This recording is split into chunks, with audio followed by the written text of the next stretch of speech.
रातों रात बिटकॉइन का प्राइस $41,900 तक पहुंचा है, यानी कि करीब करीब $42,000 तक पहुंच चुका है। जहां तक बुल्स के लिए बहुत बड़ा प्रॉफिट यहां बुक करना एक बाकी था, जो हम करीब एक महीने से वेट कर रहे थे। इसी के साथ करीब $170 बिलियन की वॉल्यूम्स आई है क्रिप्टो मार्केट के अंदर। बहुत लंबे समय से जो क्रिप्टो मार्केट जो चल रहा था, कैप चल रहा था, करीब 1.5 ट्रिलियन डॉलर के आसपास चल रहा था। अभी ये 1.9 ट्रिलियन डॉलर हो चुका है, जो करीब करीब 2 ट्रिलियन डॉलर तक पहुंच जाएगा आने वाले दिनों के अंदर। इसी के साथ जो बिटकॉइन का ग्रीड एंड फियर इंडेक्स है वो भी ऑरेंज सिचुएशन में पहुंच चुका है, यानी कि अभी जो फियर है बहुत कम हो चुका है। तो अभी फियर कम होने की वजह से बाइंग भी ज्यादा आ रही है।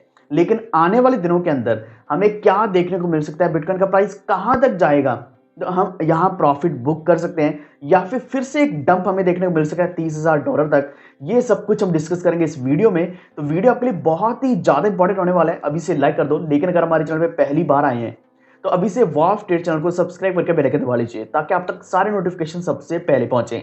बाकी अपडेट्स मैं टेलीग्राम के ऊपर शेयर करता रहता हूँ, वॉफ ऑफिशियल आप सर्च करके ज्वाइन कर सकते हैं, या फिर आपको लिंक मिल जाएगा डिस्क्रिप्शन में। तो सबसे पहली चीज की बात करें तो यहाँ हमने ओवरनाइट बहुत बड़ा मार्केट कैप देखा है इंक्रीज, इतना ज्यादा इंक्रीज कभी भी नहीं आया। इसी के साथ अगर हम यहाँ देखें बिटकॉइन का RSI, तो RSI एक बहुत ज्यादा बुलिश दिख रहा है, जो करीब 20-30 के बीच में चल रहा था। अभी ये एकदम से मिड को भी क्रॉस कर चुका है, ऑलमोस्ट 60 तक पहुंच चुका है, यानी कि लगातार बाइंग आ रही है। और ये ओवरबॉट पोजीशन तक भी पहुंच सकता है अगर लगातार यहाँ वॉल्यूम्स आती हैं।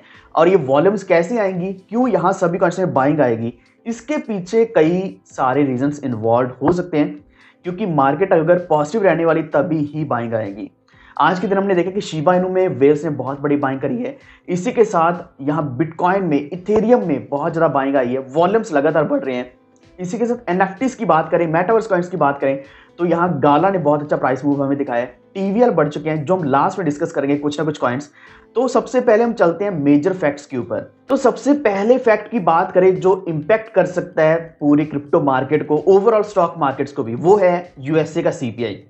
तो यूएसए में जो सीपीआई यानी कि कंज्यूमर प्राइस इंडेक्स और सीपीआई कोर, ये दोनों बहुत बड़ा इंपैक्ट डालने वाले हैं। इसको थोड़ा सा मैं एक्सप्लेन करने की कोशिश करता हूं। तो सीपीआई यहाँ हमें बताता है कि पर कैपिटा इनकम कितनी होनी चाहिए। अगर ज्यादा है तो मतलब इन्फ्लेशन चल रही है कंट्री में, अगर सीपीआई कम है तो डिफ्लेशन चल रही है। इससे पहले हमने सीपीआई जनवरी महीने के अंदर 7% के आसपास देखा था यूएसए का, जो अभी करीब 7.3% के आसपास था, जो पिछला एक एनालाइज किया गया था। लेकिन अगर ये बढ़ता है तो इन्फ्लेशन बढ़ेगी, और जिस कारण इंटरेस्ट रेट्स को हाई किया जाएगा, क्योंकि जब इन्फ्लेशन बढ़ती है तो इंटरेस्ट रेट्स को हाई किया जाता है। आई होप कि फरवरी में, आज से करीब 3 दिन के बाद, थर्सडे वाले दिन, ये हमें फाइनल डिसीजन मिलने वाला है। अगर सीपीआई नहीं बढ़ेगा तो इन्फ्लेशन मतलब नहीं होगी, इंटरेस्ट रेट्स भी हाइक नहीं किए जाएंगे। क्योंकि इंटरेस्ट रेट्स की हाइक्स के ऊपर बहुत ज़्यादा डिपेंड करता है stock market, even crypto market, हर तरह की मार्केट इस चीज़ के ऊपर डिपेंड करती है।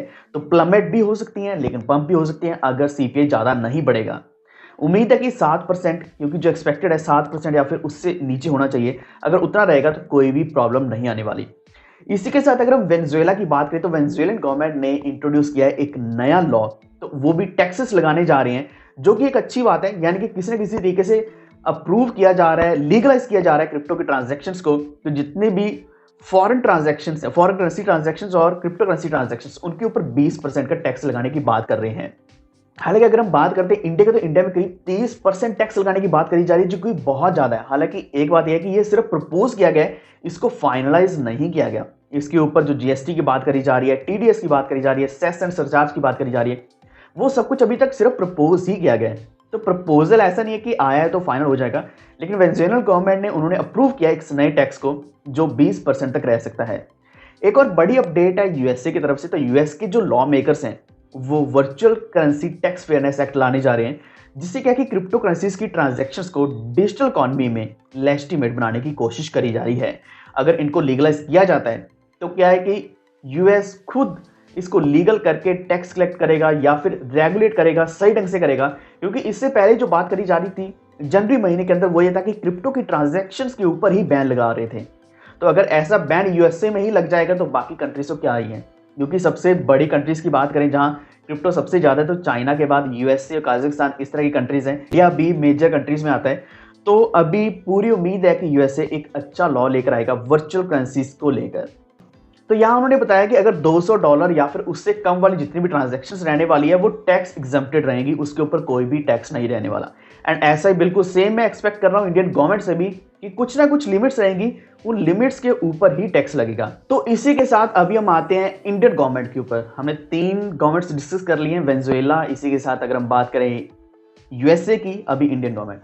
तो इंडियन गवर्नमेंट क्या है कि अभी मोस्ट प्रॉब्ली एक नया सोल्यूशन लेकर आएगी। जो G20 फोरम होने जा रहा है, जो करीब फरवरी 17 से स्टार्ट होगा, तो उसमें कुछ ना कुछ नई अपडेट्स लेकर आएंगे। तो फर्स्ट G20 मीटिंग जो होगी, फाइनेंस मिनिस्टर हमारे वहाँ इन्वॉल्व रहेंगे, सेंट्रल बैंक गवर्नर भी इन्वॉल्व रहेंगे, तो उनके द्वारा कुछ ना कुछ नई अपडेट्स आने वाली हैं। सेकंड मीटिंग की बात करें तो ये फाइनेंस चीफ्स की होगी, जो अप्रैल में होने वाली है, और तीसरी होगी जुलाई में। तो ऐसा नहीं है कि पहली मीटिंग के अंदर ही फाइनल हो जाएगा, ये हो सकता है कि धीरे धीरे फाइनल होगा, जो सिर्फ एक कंट्री नहीं बल्कि सभी कंट्रीज कुछ ना कुछ कंट्रीब्यूट करके एक फाइनल डिसीजन लेंगी। तो इंडियन गवर्नमेंट क्या क्रिप्टो लेजिस्लेशन लाने वाली है, इसी के साथ किस तरीके से रेगुलेट करेगी, तो यहाँ इंडियन गवर्नमेंट अपना डिसीजन भी देगी। इसी के साथ ग्लोबली क्या क्या डिसीजन ले जाते हैं वो सब कुछ बताया जाएगा उस मीटिंग में। तो हम एक्सपेक्ट कर रहे हैं कि अभी लॉ तो नहीं आएगा, लेकिन डिस्कशंस चालू हो सकती हैं G20 फोरम में। तो ऐसी बात नहीं है कि अभी एकदम से टैक्स लग जाएगा हमारी ट्रांजैक्शंस के ऊपर, हमारे प्रॉफिट के ऊपर, तो इस चीज़ की चिंता छोड़ दो। लेकिन अगर आपको लगता है कि टैक्स आप पे करने के लिए रेडी हो, तो कितना कर सकते हो नीचे कमेंट करके जरूर बताना। अभी हम बढ़ते हैं कुछ कॉइन्स की तरफ। तो वीडियो थोड़ा सा लंबा हो रहा है, लेकिन कुछ ना कुछ अपडेट देता हूँ और कॉइन्स की। तो आज से 2 दिन पहले मैंने आपको एक वीडियो दिया था कि मेटा का प्राइस, मेटा के शेयर्स का प्राइस नीचे गिरा है, तो मेटा के कॉइन्स का प्राइस भी नीचे गिरा।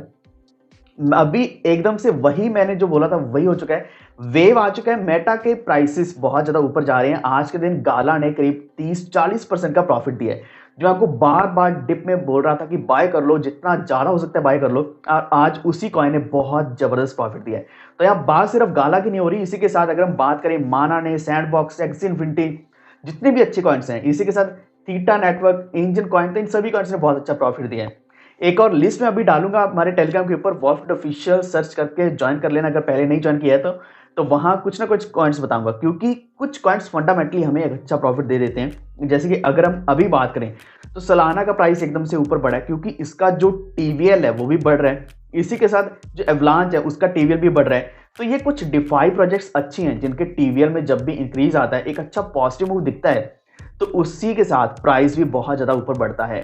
तो ओवरऑल अभी अगर हम बात करें, ऐसा नहीं है कि सिर्फ मेटा बेस्ड कॉइन्स बढ़ने वाले हैं, एनएफटी बेस्ड कॉइन्स बढ़ने वाले हैं। कुछ कॉइन्स ऐसे हैं जो डिफाई बेस्ड हैं। अगर हम टॉप 10, टॉप 20 की लिस्ट निकालें, ज्यादातर जितने भी कॉइन्स हैं वो टॉप डिफाई प्रोजेक्ट्स है, जिसमें इथेरियम आता है, एवलांच आता है। इसी के साथ लूना की बात करें तो ये हमें लगातार अच्छा प्रॉफिट देने वाले इन दिनों के अंदर। इसी के साथ गाला ने आज बहुत अच्छा प्रॉफिट दिया। तो गाला जैसे कुछ और कॉइन्स हैं जो मैं अभी लिस्ट डालूंगा थोड़ी देर में। एंड ओवरऑल अगर हम क्रिप्टो मार्केट की बात करें तो अभी एक अच्छा मूव ले रही है, क्योंकि क्रिप्टो का जो इंडेक्स है, बिटकॉइन का ग्रीड एंड फियर इंडेक्स, वो ऑरेंज जोन में आ चुका है। यहाँ से बाइंग लगातार चलती रहेगी, तो आप इस मौके का फायदा उठा सकते हैं, क्योंकि हो सकता है कि अभी आप जो प्रॉफिट अर्न करेंगे उसके ऊपर टैक्स ना लगे। तो अपनी राय नीचे कमेंट करके जरूर बताना। अगर आपको जानकारी अच्छी लगी है, वैल्यूएबल लगी है, वीडियो को लाइक एंड शेयर जरूर कर देना, और हमारे चैनल वॉल्फ ट्रेड को सब्सक्राइब करके बेल आइकन दबा लीजिए, ताकि आप तक सारे नोटिफिकेशन सबसे पहले पहुंचे। धन्यवाद।